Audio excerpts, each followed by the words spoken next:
আহা, আমার কতদিনের শখ আজকে পূরণ হচ্ছে। মাথার উপর ছাদটা তৈরি করবার জন্য কত কষ্ট করেছি আমি। অবশেষে ওপরওয়ালার দয়ায় আমি বাড়িটা তৈরি করতে পারছি। এবার ভালোই ভালোই কাজটা শেষ করতে পারলে বাঁচি।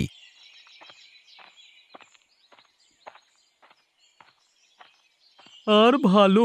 ভাইরে ভাই নগেন, কাউকে কখনো চুরির টাকায় বাড়ি করতে দেখেছো? হ্যাঁ ভাই, এই তো চোখের সামনে দেখতে পাচ্ছি। কত দেখলাম। সারা জীবন আমরা খাটাখাটনি করে মরে গেলাম, নিজের বাসস্থানটা করতে পারলাম না।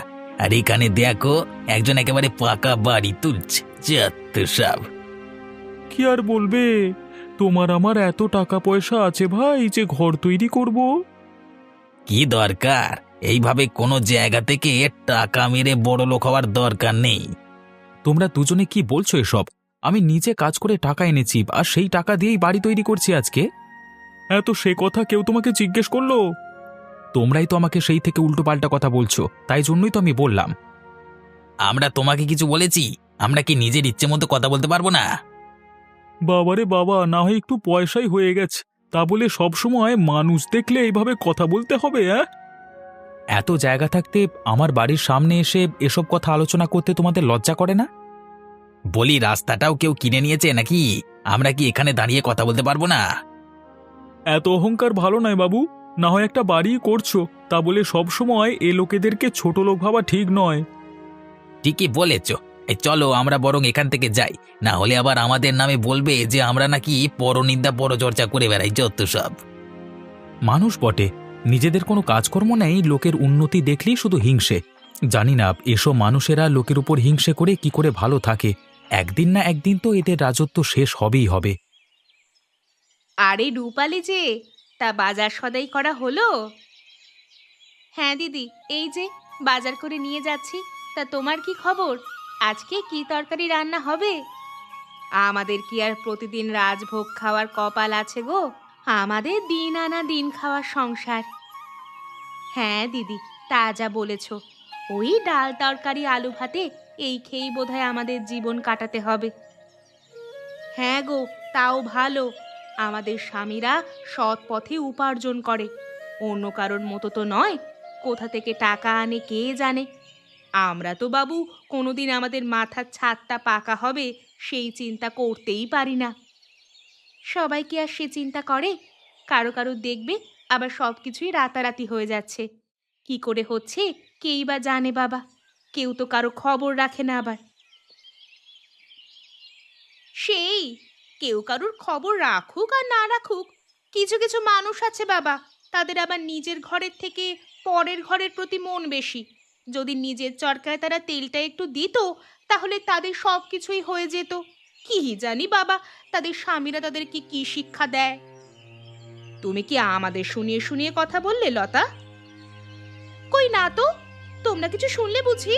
ও, তাহলে হয়তো হতে পারে জানো। আমরা না হয় অত বড় লোক নই, তোমার মতো পাকা বাড়ি তুলতে পারছি না, তা বলে আমাদের সাথে ওইভাবে ব্যবহার করতে হবে? ব্যবহার কি আর বাড়ি দেখে হয় গো? যে যেমন ব্যবহারের যোগ্য তাকে তেমন ব্যবহারই দেওয়া উচিত। এই শিক্ষাটা তোমাদের স্বামী তোমাদেরকে দেয়নি বুঝি? আমাদের স্বামী আর যাই হোক, চোর নয়। তাই নাকি? তাও আবার আমার স্বামীও কি চোর নাকি? কই, আমার তো মনে হয় না। পরের কারবার কিভাবে চলে তা ভেবে তো আমার চলবে না। লোকের উন্নতি হলে অনেকের আবার জ্বলে। যাই বাবা, তোমাদের সঙ্গে বেশি কথা বলার বারণ আছে। দেখলে ঢংটা একবার দেখলে? হয় হয়, হঠাৎ বড় লোক হয়েছে তো এখন এরকম অহংকার হয়। দেখি কতদিন এই অহংকার থাকে।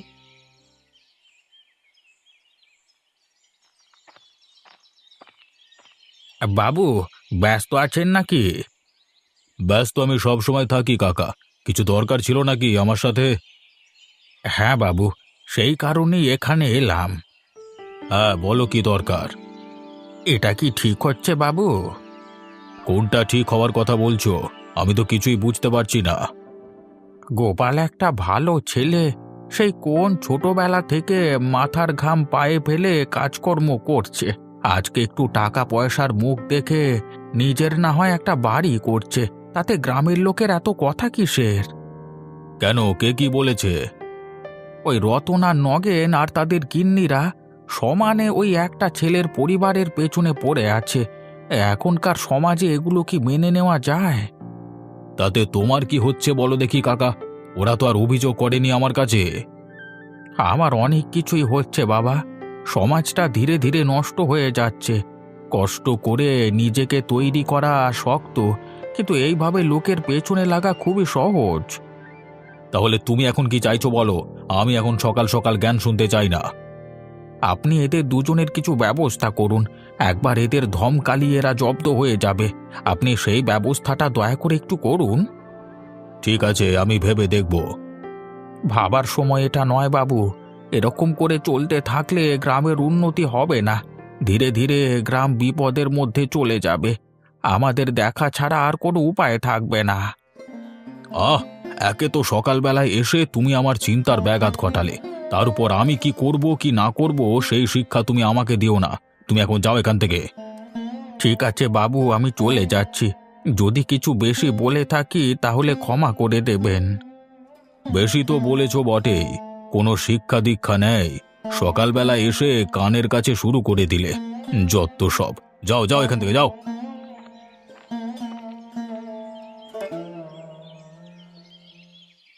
গিন্নি, এখন কি মনে হচ্ছে জানো? মনে হচ্ছে এই মাটির ঘরে থাকলেই ভালো হতো। বেকার বেকার পাকা বাড়ি করতে গিয়ে সবাই যেন আমার শত্রু হয়ে গেছে। সবার ব্যবহার এক নিমেষে যেন বদলে গেছে। কাল পর্যন্ত যাদেরকে আপন মনে হতো আজকে সবাই যেন পর। হ্যাঁ গো, সবার সাথে দেখা হলেই তাদের ব্যবহার বুঝিয়ে দেয় যে তারা আমাদের উপর কতটা হিংসা করে। কিন্তু সত্যি কথা বলতে তাদের কথায় তো কিছু যায় আসে না। তাদের কথা মতো চলতে গেলে সমাজে চলতে পারবে না, আর নিজের উন্নতির কথাটা তো ছেড়েই দাও। রতনা নগেনের এত সাহস, ঘরের সামনে এসে কথা শুনিয়ে যায়। ওদের দুজনকার বউয়ের সাহস আরো দ্বিগুণ। ওরা রাস্তাঘাটে মানুষজনদেরকে অপদস্থ করে। অবিনাশবাবুর কাছে গিয়ে যে নালিশ করব সেই সাহসও নেই। আমার কোথায় যেন মনে হয় তলে তলে অবিনাশবাবু হয়তো এদের সাথে যুক্ত আছে। আমারও সেটাই মনে হয়। না হলে এত সাহস এরা পাবে কোথা থেকে? তাহলে কি করব? এইভাবে কি হাল ছেড়ে দেব? তার কোনো মানে হয় না। মানুষের কাজ কথা বলা। মানুষেরা কথা বলেই যাবে। আজকে আমার ঘর হচ্ছে বলে আমাকে কথা শোনাচ্ছে, কালকে যখন নিজেদের উন্নতি হবে তখন দেখব কে কজনের পাশে থাকে। সময় সবাইকে ঠিক উত্তর দেবে। আমাদের ধৈর্য ধরে এগিয়ে যেতে হবে। হ্যাঁ, এদের কথায় পড়ে একবার থেমে গেলেই মুশকিল। সব দিক থেকেই বিপদ। এরা যদি একবার দেখে ওদের কথায় নাচতে শুরু করেছি আমরা, তাহলে সারা জীবনই নাচিয়ে যাবে। ঠিকই বলেছ।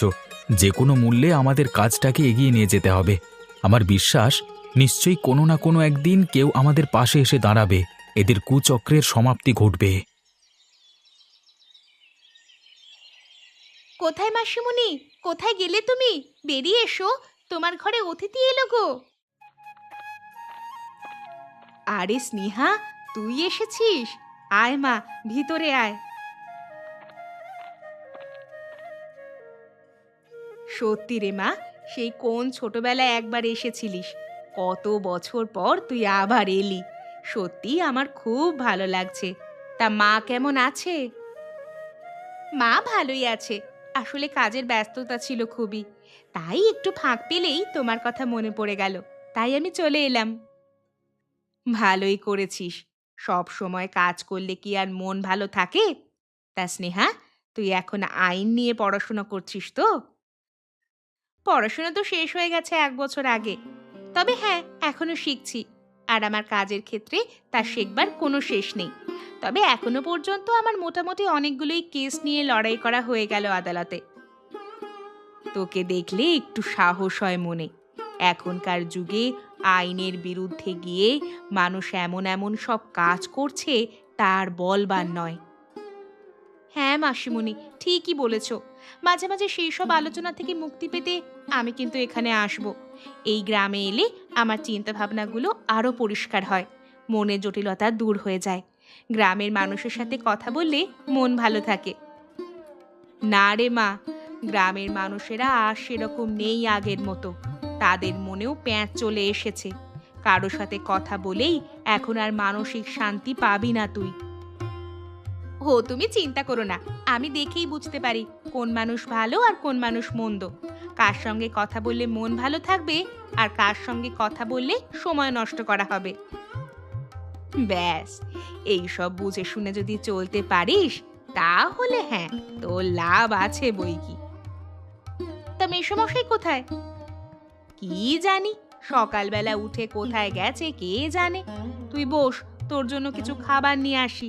অনেক দূর থেকে এসেছিস, ক্লান্ত হয়ে গেছিস নিশ্চয়ই। ক্লান্ত হইনি, তবে খিদেটা পেয়েছে, কিছু খেতে দাও। বল নগেনা রতন, তোদের খবর কি? তোদেরকে যে কাজটা করতে বলেছিলাম ভালোভাবে করছিস তো? সে আর বলতে বাবু, আপনার কাজ আমরা যথেষ্ট মনোযোগ সহকারে করছি। প্রত্যেক দিন গোপালের বাড়ির সামনে গিয়ে গোপালকে উল্টোপাল্টা কথা শুনিয়ে আসছি। দেখুন না, ওর বাড়ি করবার কাজ কিভাবে আমরা বন্ধ করিয়ে দিই। আমরা যেভাবে কথা শোনাচ্ছি না, বেশি দিন টিকতে পারবে না। দেখবেন কোনো না কোনো একদিন পাততাড়ি গুটিয়ে এখান থেকে কেটে পড়েছে। কিন্তু এদিকে একটা ব্যাপার হয়ে গেছে। কি ব্যাপার বাবু, কি হয়েছে? হরিপদ কাকা কালকে আমার কাছে এসেছিল তোদের নামে নালিশ করতে। হ্যাঁ, আপনাকেও কথাটা বলবো বলে বলা হয়নি। ওই হরিপদ কাকা না আমাদের কাজে একটু ব্যাগরা দিচ্ছে। আরে সারাক্ষণ সামনে এসে যদি এটা ওটা জ্ঞান দেয়, তাহলে কি আমাদের কাজ করতে ভালো লাগে বলুন? মোটেই না, তোদের সুরক্ষা দেওয়ার দায়িত্ব তো আমার। আমি হরিপদ কাকাকে আচ্ছা করে কথা শুনিয়েছি, তবুও তোদের একটা দায়িত্ব থেকে যায়। আরে বুঝতে পেরে গেছি বাবু, আমরা একবার কাকাকে ধমকি দিয়ে আসবো, তাই তো? আবার ধমকি দিলে তো ভয় আবার আপনার কাছে ছুটবে বিচার চাইতে। আসুক না, উপায় তো নেই কোনো। এইভাবে এদের ভয় দেখিয়ে দাবিয়ে রাখতে হবে, যাতে কথা বলবার সুযোগ না পায়। আপনি ভাবুন তো, গ্রামে আপনি একমাত্র মোড়ল থাকতে গোপাল কিনা পাকা বাড়ি করতে শুরু করে দিল। এগুলো কি মানা যায়? সেটাই, আপনি থাকতে আমরা কাউকে এখানে বড় লোক হতে দেব না। সাবাস, এই জন্যই তো তোদের এত ভালোবাসি। বেশ, তোরা আর এখানে দাঁড়িয়ে থাকিস না, তোদের কাজ কর গিয়ে। আমি অনেকক্ষণ বেরিয়েছি, এবার বাড়ি যাই। ঠিক আছে বাবু, আপনি তবে আসুন। আমার মাঝে মাঝে মনে হয় আমি ভুল করেছি। ভুল করেছিস মানে? নিজের ঘর বাড়ি করা কি ভুল কাজ? না কাকা, আমার একসঙ্গে এত টাকা বার করা উচিত হয়নি। ধীরে ধীরে কাজটা করলে হয়তো এতটা হিংসার মধ্যে পড়তে হতো না। না রে বাবা, তুই ভুল ভাবছিস। ধীরে ধীরে বলতে তুই কি বোঝাতে চাইছিস? কত ধীরে কাজ করবি? মানুষ সারা জীবনে শখের একটা বাড়ি করে ভালোভাবে থাকবার জন্য, তাই না? তুই আজ হোক বা কাল, তুই এমন লোকজনের হিংসার মধ্যে পড়তিস। রাতে ভালো করে ঘুম হচ্ছে না, এর বিচার কি আমরা কোনোদিন পাবো না? মানুষের বিচারের কথা বাদ দে, ওরা সবাই এক দলে যুক্ত আছে, কিন্তু ওপরওয়ালার বিচার যেদিন এদের উপর পড়বে সেদিন দেখব ওরা কোথায় যায়। হ্যাঁ কাকা, আমাদের অপেক্ষা করা ছাড়া আর কোনো উপায় নেই। তা আজকে মিস্ত্রি লাগবে না তোদের? কিছুদিন বন্ধ রাখা করিয়েছি। যেভাবে সারাদিন পেছনে লেগে আছে এরা, এখন মিস্ত্রি না লাগাই ভালো। না না, এই ভুল কাজ করিস না। একদম কাজ বন্ধ দিস না, কাজ যেন সব সময় চলে, না হলে কিন্তু অসুবিধে আছে। একবার যদি মিস্ত্রিরা কাজ করা বন্ধ করে দেয় তাহলে আরও এরা পেয়ে বসবে। তাই নাকি? তাহলে আর বলছি কি, গোপনে কখন গিয়ে দেখবি ভাঙচি দিয়ে চলে আসবে।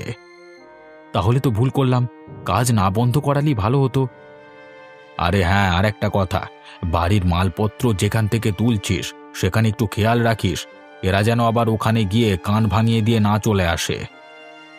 আশা করছি সেই কাজটা পারবে না, কারণ আমি এতদিন পর্যন্ত যা মালপত্র তুলেছি তার সমস্ত টাকা পয়সা একদম পুরোটাই দেওয়া আছে। আরে বাহ, এটা একটা ভালো কাজ করেছিস। এতে করে তোর বিশ্বাসযোগ্যতা বজায় থাকলো। ঠিক আছে রে, তুই বস, আমি বরং এলাম। হ্যাঁ, দেখি আজকের দিন আবার কেমন যায়। কোথায় যাবে এখন? একবার জমির দিকে যাই। বলা তো যায় না, আমার সঙ্গে তোর ভালো সম্পর্ক আছে বলে আমাকেও কি এরা ছেড়ে কথা বলে? কি আর বলবো কাকা, তুমিও একটু সাবধানে থেকো, কেমন? হ্যাঁ রে বাপ, আমি এলাম তবে। যাক, তোর দৌলতে অন্তত গ্রামে একবার হাঁটতে বেরোনো হলো, না হলে তো ঘর থেকে বেরই হওয়া হয় না। সে কি, মাঝে মাঝে একবার করে হাঁটতে বেরোলে তোমার তো স্বাস্থ্যের পক্ষেও ভালো হবে। সে কথা তো জানি, কিন্তু সত্যি কথা বলতে সঙ্গী পাই না বলে আর বের হওয়া হয় না। আরে দেখো নীলিমা, গিন্নিমায়ের সাথে ওটা কে বলো তো? দেখে তো এই গ্রামের বলে মনে হচ্ছে না। মনে হচ্ছে উনাদের ঘরে কুটুম এসেছে। ঢং দেখেছো, একেবারে সেজে গুজে ঘুরে বেড়াচ্ছে। ঢং দেখলে বাঁচা যায় না বাবা। আসুক একবার কাছে, তারপর জিজ্ঞাসা করছি। কি ব্যাপার গো মাসিমণি, ওরা দুজন এইভাবে আমাদের দিকে তাকিয়ে কি গুজর গুজর করছে বলো দেখি? ওদের কথা ছাড়, ওরা সারাদিনই ওই করে বেড়ায়। ওদের জ্বালায় গ্রামে ঠিক মতো চলাফেরা করা যায় না। তাই নাকি? তাহলে চলো তো একবার গিয়ে ওদের সাথে কথা বলি। ওদের সাথে কথা বলে তুই কি করবি? সারা দিনটা তোর খারাপ যাবে। আরে তুমি ওসব নিয়ে চিন্তা করো না, ওদের মতো অনেক বেয়ারা লোককে আমার সোজা করা আছে। ঠিক আছে, চল তাহলে যাই। বলি ও গিন্নিমা, এ কাকে নিয়ে ঘুরছেন আপনি? একে তো দেখে শহুরে মনে হচ্ছে। ও আমার একমাত্র বোনের মেয়ে, ওর নাম স্নেহা। বাবা, যা সেজে গুজে বেরিয়েছে, মনে হচ্ছে যেন বিয়ে বাড়ি খেতে বেরিয়েছেন আপনারা। তাই বুঝি? সেজে গুজে বেরোলেই শুধু বিয়ে বাড়ি খাওয়া হয়? তাহলে আপনারা এখানে ঝোড়ো কাকের মতো দাঁড়িয়ে আছেন কি ভাগাড়ের ময়লা খাওয়ার জন্য? বাবা, মুখে কি বড় বড় কথা, একেবারে যেন আগুন ঝরছে। সে কি, মানুষ হয়েও কি কথাও বলতে পারবো না নাকি? আপনারা কি এখানে দাঁড়িয়ে দাঁড়িয়ে ইশারায় মনের ভাব প্রকাশ করছিলেন নাকি? গিন্নিমা, আপনার এই বোনের মেয়ের কিন্তু খুব বার ফটকা, মুখের ওপর শুধু কথা বলে দেয়। না না, তোমরা ঠিক জানো না তাহলে। ও বার ফটকা নয়, ও হলো একজন উকিল। তোমাদের মতো বেয়াদবদের অনেক সোজা করা আছে ওর। রূপালি, এখান থেকে কেটে পড়ে চল। এসব উকিলদের সঙ্গে লাগতে নেই, এদের নাকি অনেক ক্ষমতা। চলো দিদি, চলে যাই। দেখলে কেমন ভয় এখান থেকে পালিয়ে গেল। আচ্ছা, জব্দ হয়েছে। তুই এসেছিস বলেই এরকমটা দেখতে পাচ্ছি, না হলে এরা অন্যায় কথা বলে একেবারে বুক ফুলিয়ে চলতো। চল এখন যাওয়া যাক। চলো মাসিমণি। বলি, এখনো ঘুমাচ্ছ তুমি? এদিকে ভীষণ বড় কাণ্ড হয়ে গেল। কি ব্যাপার, কি কাণ্ড ঘটেছে? গোপালের বাড়িতে কি মিস্ত্রি লেগেছে নাকি? আরে শোনো না, গিন্নিমার বাড়িতে কে একজন এসেছে বুঝলে, সে নাকি উকিল। তুমি কি এ সম্বন্ধে কিছু জানো? কই না তো, আমি তো কিছুই শুনিনি। অবিনাশ বাবুর সাথে দেখা হলো আজকে, উনি তো কিছুই বললেন না। হ্যাঁ গো, সে মুখে কি বড় বড় কথা, আমাদের দুজনকে কি কথাটাই না শোনালো। বলো কি হে, একটা বাইরের মেয়ে এসে তোমাদেরকে কথা শুনিয়ে গেল। কি করব বলো, উকিল বলে আমরা কিছু বলতে পারলাম না, ভয় পালিয়ে এলাম। যদি আমাদের নামে আদালতে মামলা করে দেয়। তাও তো বটে গিন্নি, তাহলে একবার বাবুর বাড়ি গিয়ে ব্যাপারটা দেখে আসতে হবে। হ্যাঁ, দেখে এসো, আর যদি পারো ওই উকিল দিদিমণিকে আমাদের দলে টেনে নিও। সেটাই তো করতে হবে, এখন দেখা যাক কি হয়। ঠিক আছে, আমি গেলাম, একবার দেখি কেমন। আপনার গ্রামে এসব বাজে লোকজনদের এত বারবারন্ত কিসের? তুমি কি বলছো? আমি কিছুই বুঝতে পারছি না। এই যে কাউকে দেখলেই আড়ালে কথাবার্তা বলা, হাসাহাসি করা, এসব কেন চলবে এখানে? এখানকার মানুষ কি আইন মেনে চলে না? আইন মেনে চলবো না কেন? আমার তো দেখে সেটা মনে হলো না। আজকে মাসিমণির সাথে গ্রামে ঘুরে যেটা বুঝতে পারলাম, এখানে কেউ নিজের কাজ ঠিকমতো করতে পারে না, পেছনে কাঠি দেওয়ার লোক অনেক। আমি আর কি করব বলো, গ্রামের মানুষ যদি ওরকম হয়। সে কি বলছেন? আপনাকেই তো করতে হবে, আপনি ছাড়া কে আর করবে? আপনি এই গ্রামের মোড়ল, আপনি যদি দায়িত্ব ছেড়ে দেন। কিন্তু আমি যে কি করব সেটা তো আমার জানা নেই। তোমার জানা থাকবে কেন? তোমার ওই দুই সাগরেদ, রতন আর নগেন, ওরা দুজন তো ওরকম। তো তুমি কি বলছো গিন্নি, ওদের নামে দুর্নাম করছো কেন? দুর্নাম না করে উপায় আছে?